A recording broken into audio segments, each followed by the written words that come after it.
Berjumpa lagi bersama Bapak ya, Pak Eri. Kali ini kita masih dalam suasana pembelajaran daring, pembelajaran jarak jauh. Bapak akan membawakan materi mata pelajaran administrasi umum.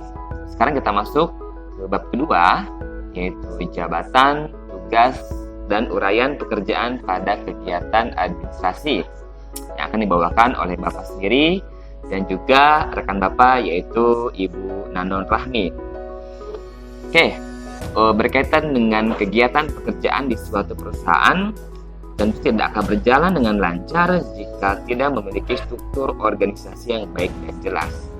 Dalam struktur organisasi tersebut, tentunya terdapat beberapa posisi jabatan dan tugas dari staf dalam kegiatan administrasi. Setiap posisi atau jabatan pasti memiliki tugas, fungsi, serta hak dan kewajibannya masing-masing. Posisi jabatan dalam suatu perusahaan diperlukan agar tercapai tujuan perusahaan sesuai dengan prosedur dan sistem yang ada. Nah, kira-kira apa sih yang dinamakan jabatan itu? Lalu, terbagi menjadi berapakah jenis jabatan di suatu perusahaan? Dan kira-kira apa yang dimaksud dengan analisis jabatan? Mari kita sama-sama simak baik-baik video ini. Kita masuk ke slide yang pertama. Nah, apa saja yang akan kita pelajari? Setidaknya ada 4 yang akan dibahas pada bab ini. Yang pertama adalah pengertian jabatan. Tentu ya, kita harus mengetahui apa itu jabatan, ya, pengertian jabatan. Nah, setelah kita mengetahui pengertian jabatan, lalu kita akan mempelajari mengenai jenis jabatan. Ada berapakah jenis-jenis jabatan? Lalu setelah itu kita akan membahas analisis jabatan, dan terakhir adalah jabatan dan uraiannya. Kita akan masuk ke slide selanjutnya. Nah, apa itu jabatan? Nah, anak-anak sekalian semuanya, apakah sudah tahu apa itu jabatan? Mungkin di antara anak-anakku sekalian semuanya ada yang pernah berorganisasi. Nah, di dalam organisasi tentu akan ada jabatan-jabatan yang dipegang. Ya, contoh misalnya menjabat sebagai ketua OSIS, atau menjabat sebagai seorang sekretaris, bendahara, dan juga beberapa seksi-seksi yang ada di dalamnya. Lalu kira-kira apa pengertian dari jabatan? Jabatan adalah kedudukan pegawai dalam struktur organisasi yang memiliki kemampuan pengetahuan, keterampilan, dan sikap yang bertanggung jawab sesuai dengan kualifikasi berdasarkan standar yang ada di perusahaan itu sendiri dengan fungsi yang spesifik. Inilah yang dinamakan jabatan. Ya, tentu saja ya, sebuah jabatan ini merupakan suatu pekerjaan, ya, pekerjaan di dalam organisasi yang tentunya pekerjaan tersebut harus berdasarkan kemampuan, pengetahuan, keterampilan, dan sikap yang bertanggung jawab. Contohnya apa? Contoh misalnya, tentu di dalam suatu organisasi ada ketuanya misalnya, ya, ada ketua umum, ada sekretaris, ada bendahara. Nah, masing-masing jabatan tersebut akan menjalankan fungsinya berdasarkan pekerjaan-pekerjaan yang memang sudah ditetapkannya. Itulah yang dinamakan jabatan. Nah, di sini ada jenis-jenis jabatan. Kira-kira ada berapa sih? Kalau misalnya dilihat di slide, ini terdapat 7. Ya, 7 jenis-jenis jabatan. Kita lihat yang pertama terlebih dahulu. Yaitu apa? Yaitu pimpinan kantor. Ya, pimpinan kantor. Pimpinan kantor adalah orang yang memantau dan bertanggung jawab terhadap kelancaran aktivitas kantor secara keseluruhan. Nah, biasanya pimpinan kantor ini juga biasa disebut dengan kepala kantor atau direktur. Selain bertugas memantau kelancaran aktivitas kantor secara keseluruhan, pimpinan kantor pun juga bertugas mengatur pembagian tugas pekerjaan personel kantor, mekanisme kerja, perlengkapan kantor sesuai dengan kebutuhannya. Nah, di sini kira-kira ada yang mau menjadi pimpinan kantor? Oh, pasti ya, mau ya. Mudah-mudahan Semua nanti ketika kalian lulus itu bisa menjabat sebagai pimpinan kantor atau direktur kantor. Yang kedua adalah jabatan manajerial. Apa itu manajerial?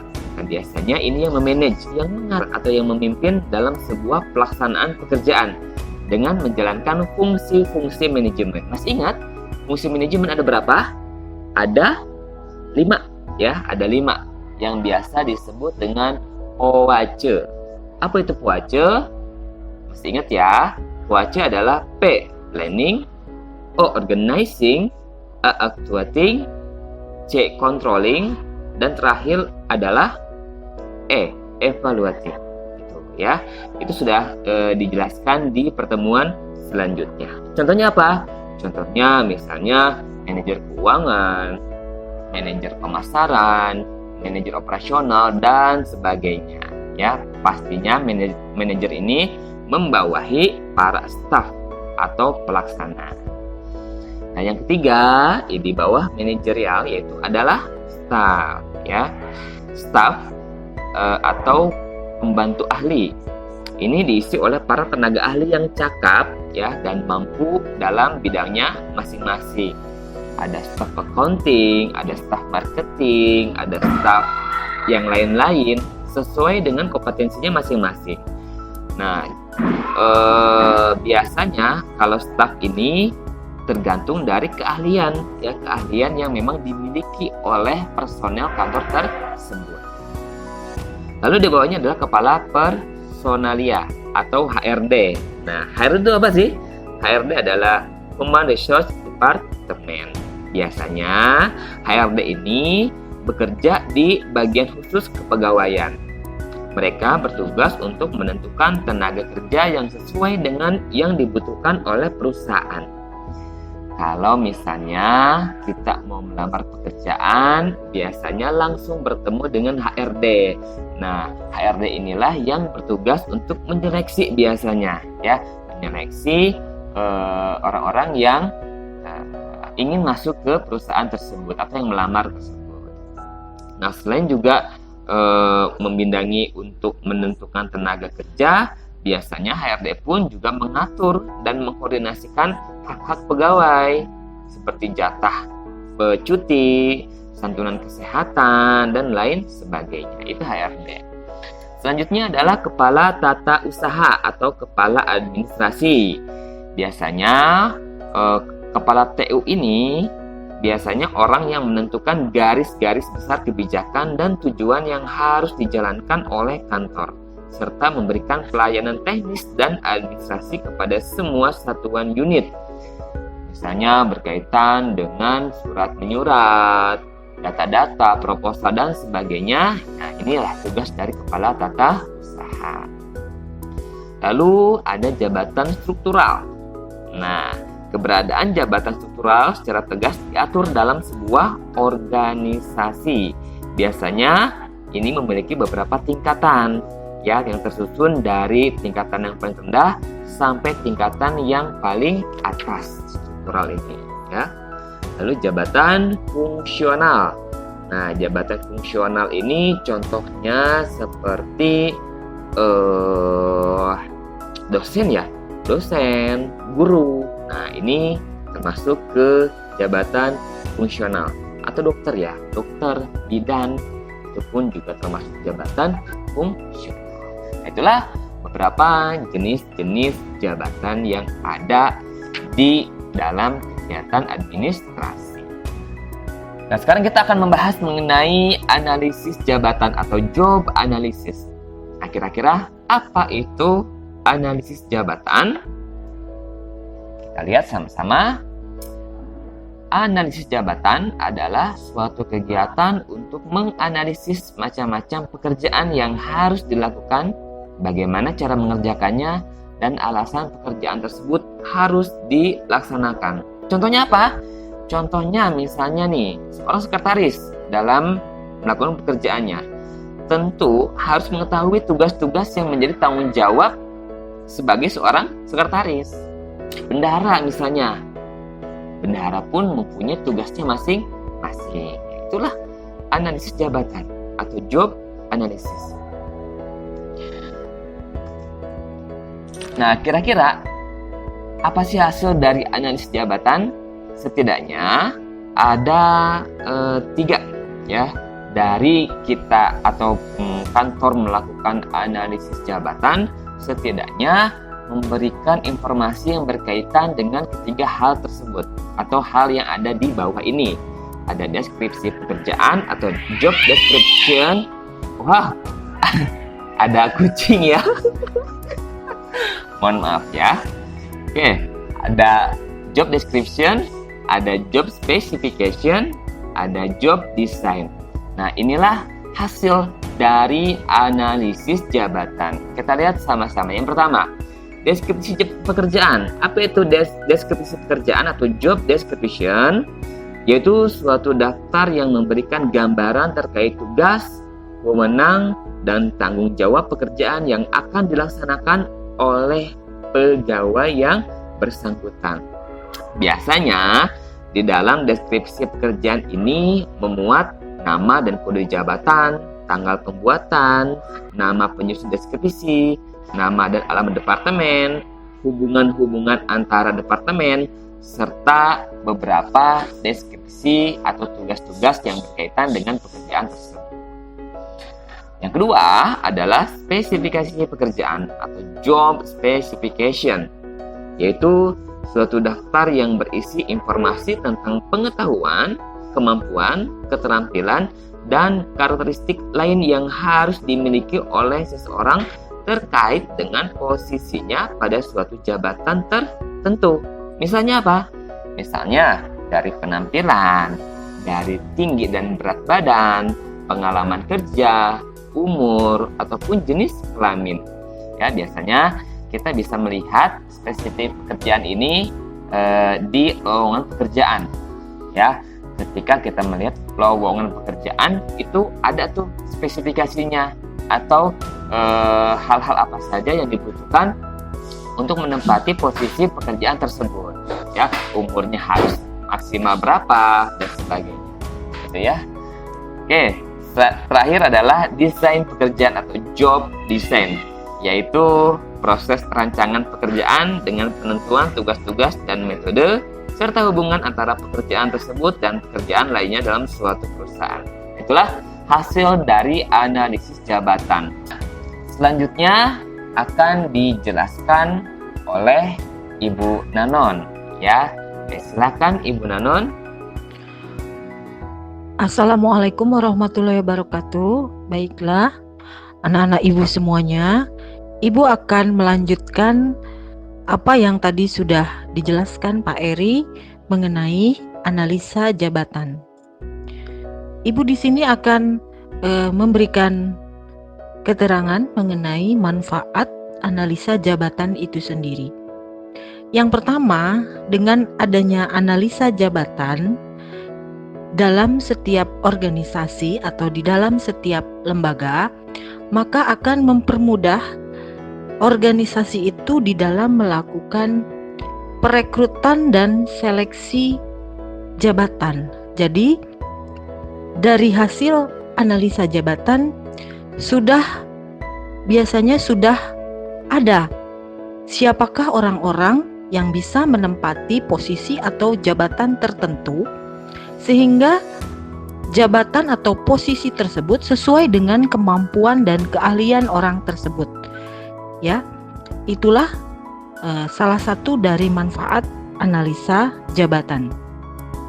Yang kedua adalah kompensasi atau gaji pegawai. Jadi, dari hasil analisa jabatan dapat diukur berapakah seorang pegawai bisa menerima kompensasi atau gaji sesuai dengan hasil kerjanya atau sesuai dengan pekerjaannya, sesuai dengan apa yang dia kerjakan. Sehingga tidak ada kesenjangan sosial yang akan timbul nantinya di antara para pegawai itu sendiri, ya. Nah, kemudian yang ketiga adalah evaluasi jabatan. Jadi, dari analisa jabatan itu sendiri, itu dapat diketahui siapakah orang-orang yang memang betul-betul cocok di dalam menempati jabatan tersebut atau orang yang tidak cocok menempati jabatan tersebut. Ada istilah di dalam bahasa Inggris, the right man and the right place, atau seseorang itu harus sesuai dengan tempatnya, ya, di mana dia ditempatkan, di mana dia diposisikan. Jangan sampai seperti sekarang kita banyak ketahui orang-orang lulusan Institut Pertanian Bogor itu kerja di dunia perbankan. Sepertinya kurang nyambung gitu ya.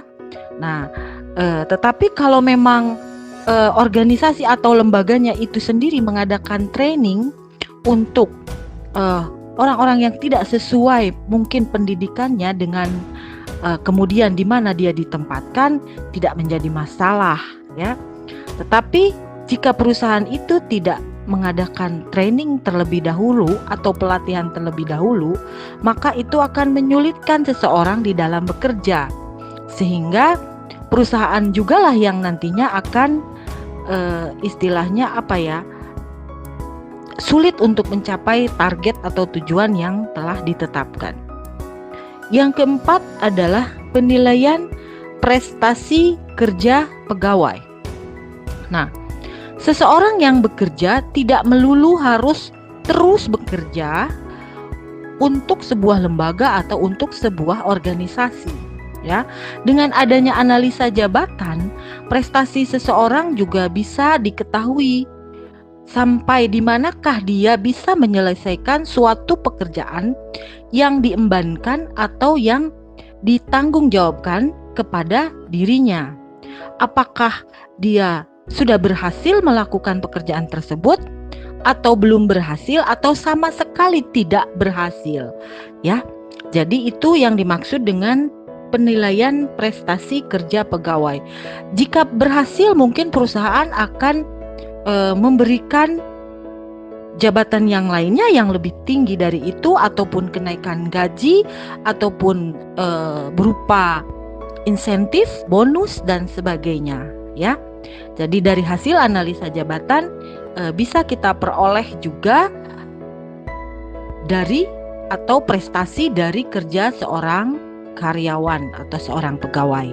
Kemudian yang kelima adalah pelatihan atau training. Tadi Ibu sudah jelaskan di atas bahwa seseorang yang tidak sesuai ditempatkan dengan kompetensinya, dengan keahliannya, itu harus diberikan pelatihan terlebih dahulu, harus diberikan training terlebih dahulu. Karena kalau tidak demikian, ya seperti tadi Ibu contohkan, orang dari lulusan IPB memasuki dunia perbankan, tentunya dia akan kesulitan untuk mengetahui alur kerja dari lembaga perbankan tersebut, ya. Jadi alangkah baiknya kalau perusahaan juga menyediakan semacam pelatihan terlebih dahulu, ya. Seperti yang kita ketahui, ada salah satu bank yang mempunyai pusat pelatihan untuk karyawannya, ya, di mana pusat pelatihan itu diasramakan karyawannya selama 1, 2, sampai 3 bulan, dilatih di situ sesuai dengan di mana dia ditempatkan, ya. Pelatihannya itu sesuai dengan posisi jabatannya masing-masing. Yang keenam, kemudian dengan adanya analisa jabatan, tadi Ibu sudah juga memberikan penjelasan bahwa kita akan mengetahui siapa sajakah karyawan yang bisa dipromosikan, ya. Atau yang keenam ini, dari hasil analisa jabatan akan timbullah promosi dan penempatan pegawai. Jika pegawai yang memang betul-betul bekerja dengan baik, kemudian dia juga sangat kompeten dalam bidangnya, kemudian menghasilkan sesuatu yang sangat baik juga untuk perusahaan, untuk lembaga, kenapa tidak kalau dia harus dipromosikan? Artinya dipromosikan di sini naik jabatannya, ya. Promosi itu bukan promosi barang kalau di sini, ya. Promosi itu adalah kenaikan jabatan, ya. Kenaikan tingkat pekerjaan seseorang. Tentunya dengan kenaikan jabatan ini semua juga dari yang didapatkan si karyawan akan naik ya, dari gajinya, kompensasinya, insentifnya, bonusnya ya, juga mungkin prestisnya akan naik ya. Nah, itulah yang hasil dari analisa jabatan yang keenam, yaitu promosi dan penempatan pegawai. Yang ketujuh adalah organisasi. Organisasi di sini, yang dimaksud organisasi di sini ya, hasil dari analisa jabatan itu sendiri, apakah sebuah organisasi memang betul-betul bisa menjalankan roda pekerjaannya atau operasional pekerjaannya sehari-hari dengan baik, dengan tertib, dengan teratur, dengan rapi.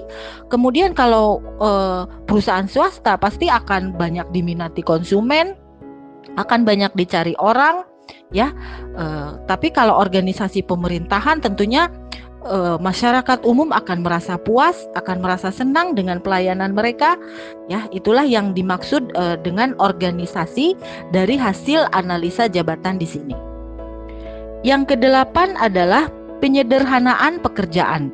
Artinya, kalau kita mampu melakukan pekerjaan itu, tentu membuat kita lebih senang bekerja. Ya, artinya di sini menyederhanakan pekerjaan itu adalah setiap orang memang harus diberikan pekerjaan sesuai dengan keahlian dan kemampuannya masing-masing, sehingga mereka akan merasa senang melakukan pekerjaan tersebut. Tidak ada beban, ya, tidak merasa stres, tidak merasa depresi. Jadi stres dan depresi itu dapat dikurangi karena mereka merasa ya biasa saja saya bekerja, ya sederhana saja kok saya bekerja, karena memang itu sudah kemampuan saya, sudah keahlian saya, ya. Dan tentunya juga dari analisa jabatan ini yang dimaksud dengan penyederhanaan pekerjaan akan bisa ditemukan siapa harus menempati posisi mana dan siapa juga harus menempati atau melakukan pekerjaan yang mana sesuai, ya, melakukan pekerjaan yang sesuai dengan kemampuannya.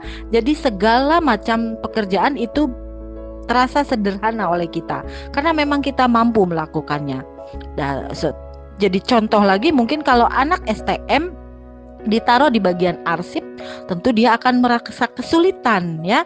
Tapi kalau kalian anak perkantoran mungkin ditempatkan di bagian arsip, kalian akan merasa sederhana saja pekerjaan ini, gitu ya. Tidak cukup menyulitkan bagi saya. Seperti itu contohnya, ya. Selanjutnya adalah metode yang dipergunakan untuk melakukan analisa jabatan. Yang pertama adalah kuesioner atau daftar pertanyaan. Jadi nanti setiap karyawan, setiap pegawai itu akan diberi format daftar pertanyaan. Tentunya yang sesuai dengan posisi yang akan dia tempati kemudian.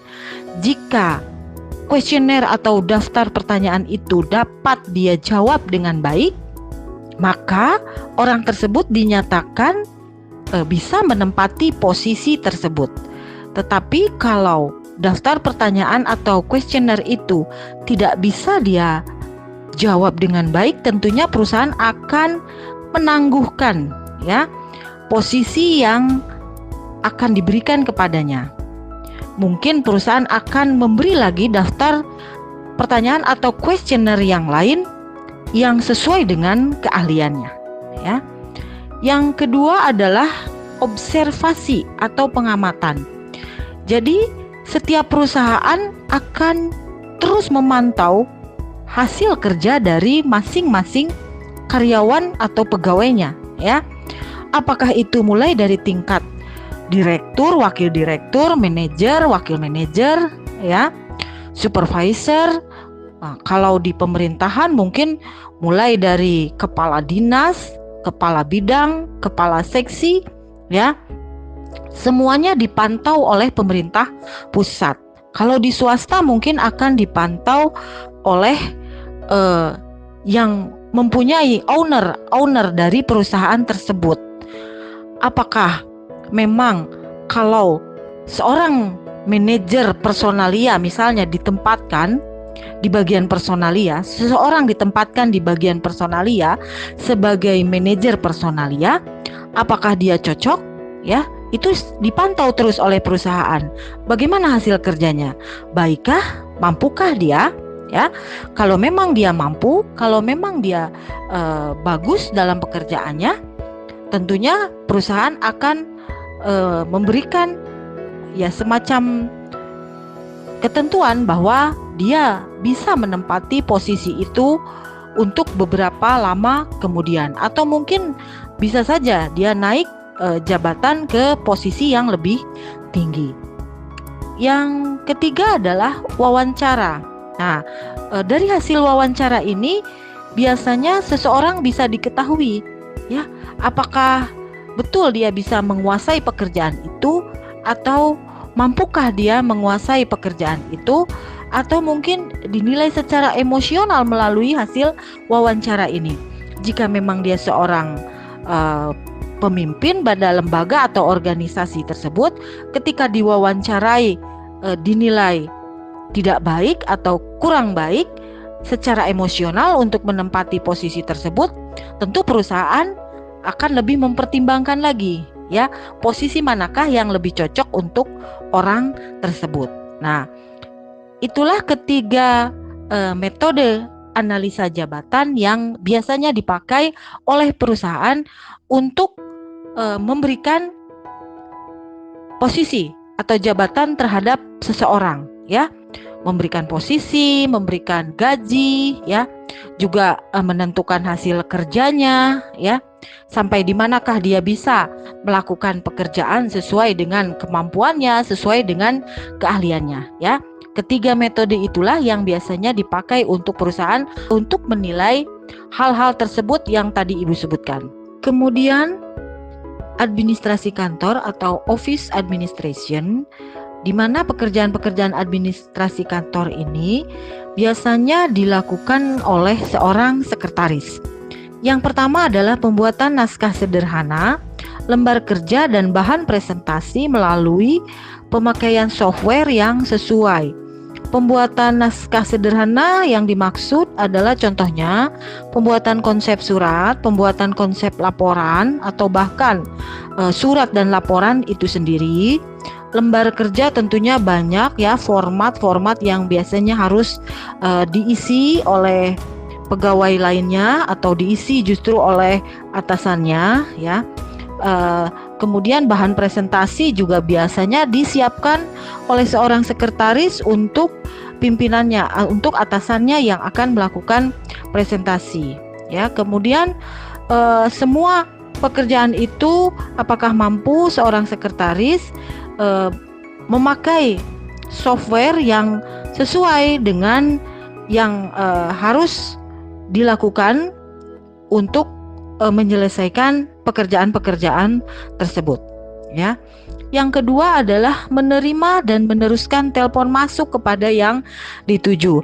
Tentunya kalian pernah belajar atau nanti pada pelajaran korespondensi kalian akan bertemu dengan pelajaran komunikasi ya.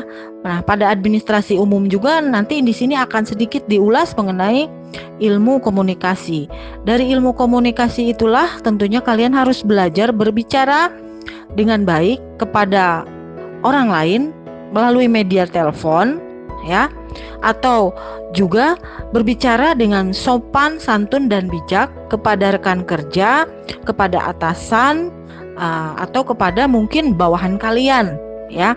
Jadi ilmu komunikasi ini mengajarkan bagaimana kita bisa melakukan komunikasi atau istilahnya ya komunikasi dua arah antara kalian dengan rekan kerja yang lainnya dengan baik dan benar tentunya.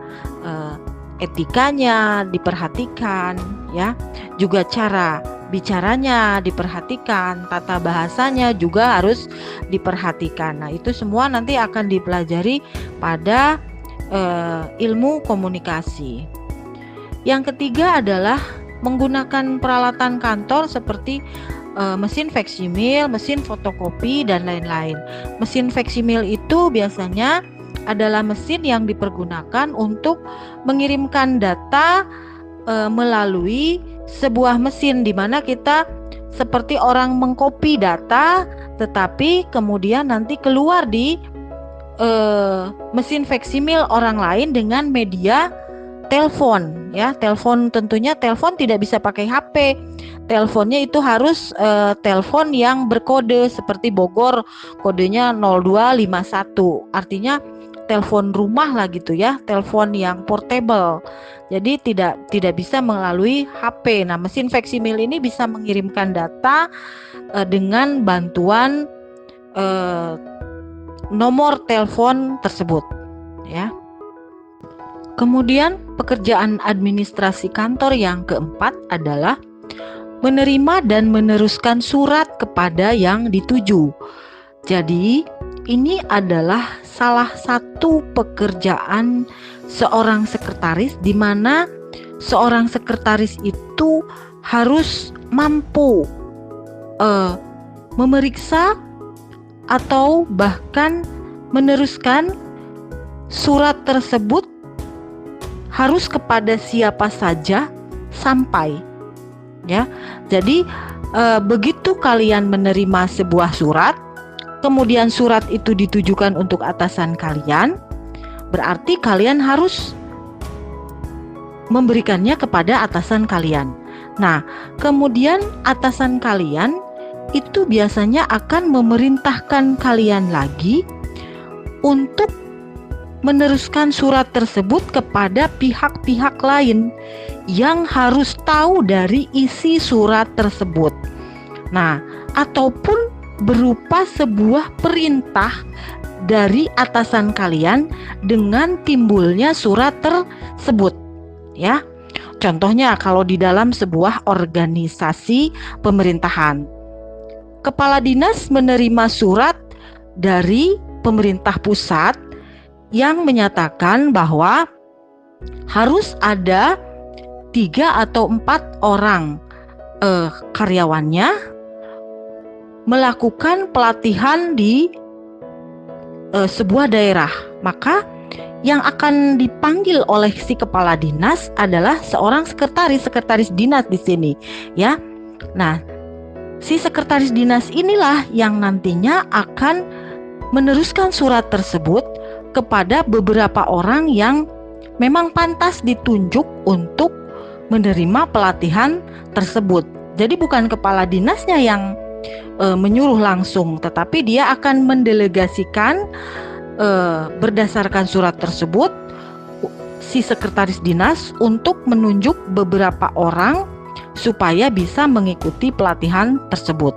Nah, biasanya suratnya kemudian diedarkan kepada orang-orang tersebut melalui sebuah disposisi. Untuk disposisi nanti kalian juga akan belajar pada pelajaran kearsipan, dan di korespondensi juga biasanya diberikan, ya. Apa itu disposisi? Disposisi itu adalah sebuah format atau sebuah lembar kerja yang biasanya isinya memberikan sebuah perintah, ya, dari timbulnya sebuah surat. Perintah tersebut biasanya perintah dari atasan, ya. Perintah ataupun saran, bisa saja saran juga bisa, ya.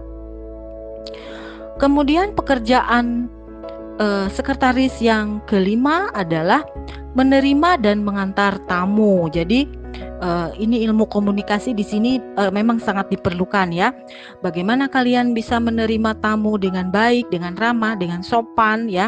Kemudian mengantarkan tamu tersebut kepada siapa dia akan istilahnya kepada siapakah tamu tersebut ingin bertemu. Itu tugas kalian untuk mengantarkannya. Yang keenam adalah pengarsipan dan memasukkan data dalam lingkup dan konteks yang terbatas di bawah pengawasan langsung dan sesuai arahan atasannya. Jadi yang dimaksud pengarsipan di sini mungkin adalah memasukkan data-data yang sifatnya rahasia dan penting yang hanya diketahui oleh, yang harus diketahui oleh beberapa orang saja dalam lingkungan organisasi tersebut, ya. Jadi kemudian data tersebut berdasarkan arahan si pimpinannya itu harus ditaruh di mana, diarsipkan di mana. Nah, itu kalian harus mampu melakukannya ya. Jadi biasanya konteks yang keenam ini, pengarsipan dan memasukkan data dalam lingkup dan konteks yang terbatas di bawah pengawasan langsung dan sesuai arahan atasannya, itu adalah untuk pengarsipan data, dokumen, surat yang memang hanya harus diketahui oleh beberapa orang saja di dalam lingkungan organisasi atau perusahaan tersebut, yang sifatnya sangat penting, rahasia. Kemudian yang akan Ibu jelaskan selanjutnya adalah administrasi sekretaris. Jadi kalau tadi administrasi kantor adalah pekerjaan-pekerjaan yang biasanya dilakukan sekretaris secara umum. Nah, kalau di dalam administrasi sekretaris ini adalah memang betul-betul pekerjaan yang harus dikuasai oleh seorang sekretaris. Yang pertama adalah sama saja dengan administrasi kantor, jadi kalian harus mahir membuat naskah sederhana, lembar kerja, dan juga bahan-bahan presentasi yang nantinya akan digunakan untuk atasan kalian ataupun juga digunakan untuk rekan-rekan kerja yang lainnya. Dan yang kedua kemudian adalah pekerjaan menggunakan internet untuk mencari data. Sepertinya ini sudah sangat biasa kalian lakukan ya, untuk browsing data ataupun searching data dengan menggunakan internet. Jadi biasanya kalau kita kurang paham dengan sesuatu hal, alangkah baiknya mungkin kita juga meminta bantuan internet untuk mencari tahu informasi atau mengenai data yang kita butuhkan. Tetapi menurut saran Ibu, jangan terlalu 100% percaya ataupun menjiplak 100% dari apa yang dikatakan oleh internet. Jadi kadang-kadang internet juga bukan salah ya, tetapi kurang pas, kurang mengena untuk memberikan sebuah informasi ataupun data. Jadi sebaiknya kalian juga selain menggunakan media internet untuk mencari data atau informasi atau keterangan, alangkah baiknya juga kalian melalui bahan perpustakaan atau buku ya, itu lebih baik sepertinya. Kemudian yang ketiga, pekerjaan yang biasanya dilakukan oleh seorang sekretaris dan memang harus dikuasai oleh seorang sekretaris. Yang ketiga itu adalah menerima dan meneruskan telepon masuk kepada yang dituju. Nah, ini harus memang betul-betul kalian kuasai mulai dari sekarang. Bagaimana caranya menerima telepon, kemudian menjawab pertanyaan dari sebuah telepon masuk ya. Jika ada pesan dari telepon tersebut, apa yang harus kalian lakukan? Pesan itu harus ditujukan ke siapa? Harus sampai tepat kepada orang yang dituju ya. Jadi juga pemakaian bahasa ketika kalian menerima telepon itu harus benar-benar diperhatikan mulai dari sekarang. Nah, kalian bisa belajar dengan guru korespondensinya nanti ya. Yang keempat, yang pekerjaan yang memang betul-betul harus dikuasai oleh seorang sekretaris adalah menerima dan mengantarkan tamu. Nah, tadi sudah Ibu jelaskan ya, bagaimana etika harus sangat dipergunakan ketika kalian menerima dan mengantarkan tamu sesuai dengan kepada siapa tamu tersebut ingin berjumpa ya.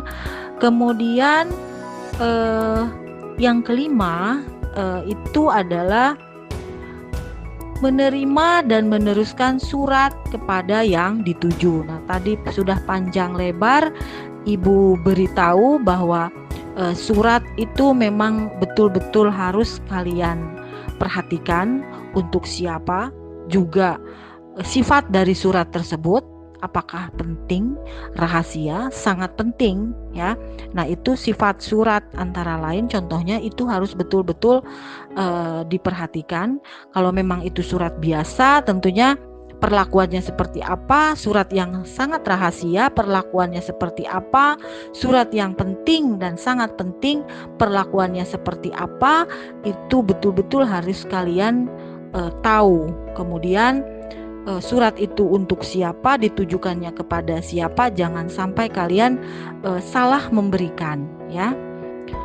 Dan kemudian yang keenam adalah pengarsipan dan memasukkan data, ya. Nah, untuk pengarsipan ini nanti akan betul-betul kalian pelajari pada pelajaran kearsipan, ya, di mana untuk mengatur, menyusun sebuah data, sebuah dokumen, baik itu berupa surat, berupa laporan, berupa hasil kerja, berupa notula, jika memang harus diarsipkan, itu harus memakai sistem yang betul-betul sesuai dan tepat, ya. Seperti contohnya absensi pegawai, sistem apa yang paling tepat dipergunakan? Tentunya cara pengarsipannya lebih tepat menggunakan sistem tanggal, ya, untuk absensi karyawan, itu contohnya. Nah, untuk sistem pengarsipan sendiri nanti akan kalian pelajari pada pelajaran kearsipan, ya.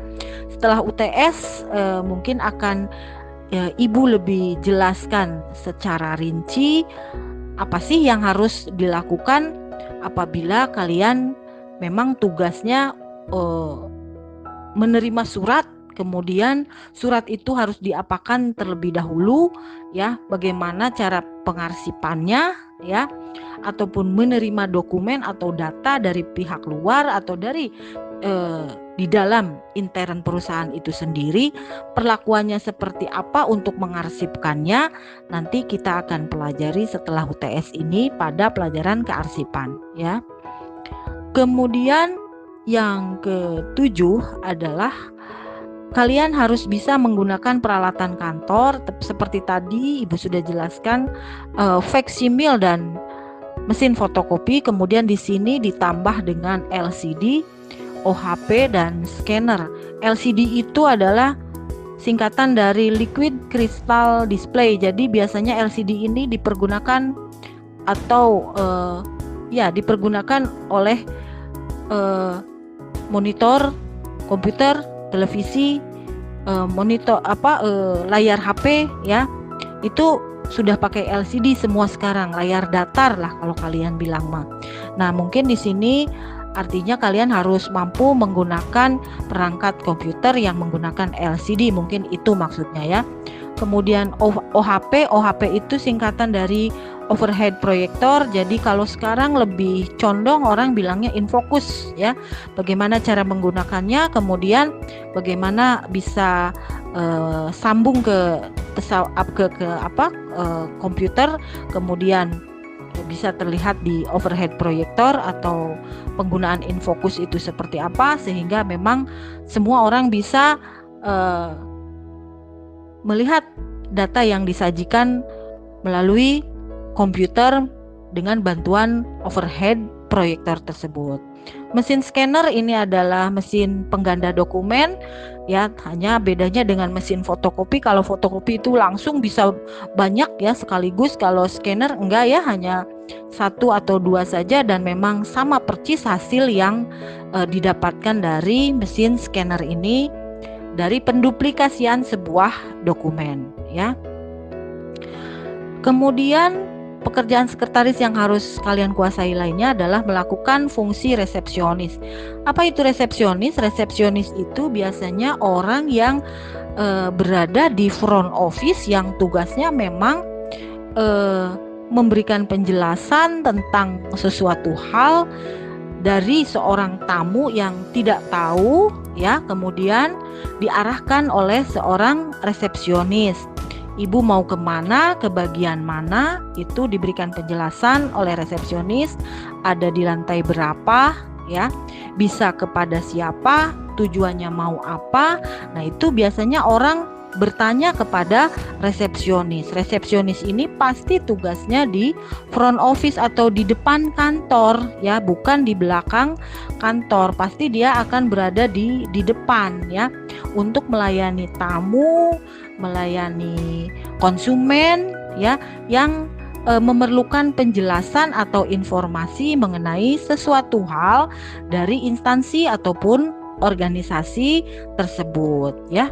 Nah, itulah ke-8 fungsi sekretaris yang memang betul-betul harus kalian kuasai, selain tadi pekerjaan administrasi kantor yang juga sudah Ibu jelaskan. Sekian penjelasan dari Ibu, mungkin Pak Eri akan menambahkan, dipersilahkan, atau mungkin ada pertanyaan dari Pak Eri juga Ibu persilahkan ya. Semangat belajarnya terus dan siap menghadapi PTS ganjil yang sekarang. Semoga hasilnya baik dan memuaskan. Wassalamualaikum warahmatullahi wabarakatuh. Peace.